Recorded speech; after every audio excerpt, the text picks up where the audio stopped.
નમસ્કાર દર્શક મિત્રો, હું છું રૂપલ લુણીચિયા. સંપૂર્ણ ન્યૂઝમાં આપનું સ્વાગત છે. પાલનપુર માનસરોવર પાસે આવેલા હિન્દુ સમાજ સંચાલિત સ્મશાન ગૃહમાં 5 સપ્ટેમ્બર વિશ્વ પર્યાવરણ દિવસ નિમિત્તે વૃક્ષારોપણ કાર્યક્રમ યોજવામાં આવ્યો હતો, જેમાં પાલનપુરના ધારાસભ્ય અનિકેતભાઈ ઠાકરની ઉપસ્થિતિમાં સિંદૂરના છોડનું વાવેતર કરવામાં આવ્યું હતું.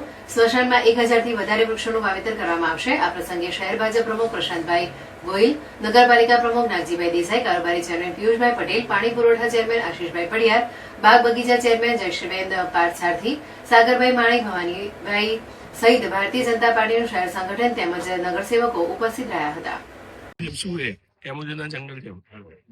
આજરોજ વિશ્વ પર્યાવરણ દિવસે પાલનપુર શહેરની અંદર હિન્દુ સમાજના સ્મશાનની અંદર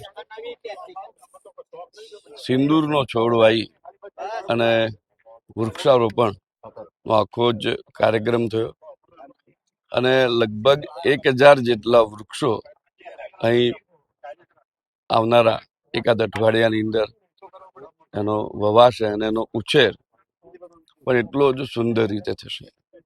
અગાઉ પણ જે અહીં વૃક્ષારોપણનો કાર્યક્રમ થયો છે એની અંદર 100% પરિણામ વૃક્ષો ઉગવાનું અહીં આગળ મળ્યું છે. અહીંના ખૂબ જ સેવાભાવી કાર્યકર્તાઓ સમાજના એમના દ્વારા ઉછેરનું પણ ખૂબ સરસ કામ આ હિન્દુ સ્મશાન ગૃહ ખાતે થઈ રહ્યું છે. આજે ફરીથી 1000 વૃક્ષો અહીં આગળ વવાશે અને ભવિષ્યમાં એકદમ ફૂલ લીલોતરી છવાશે.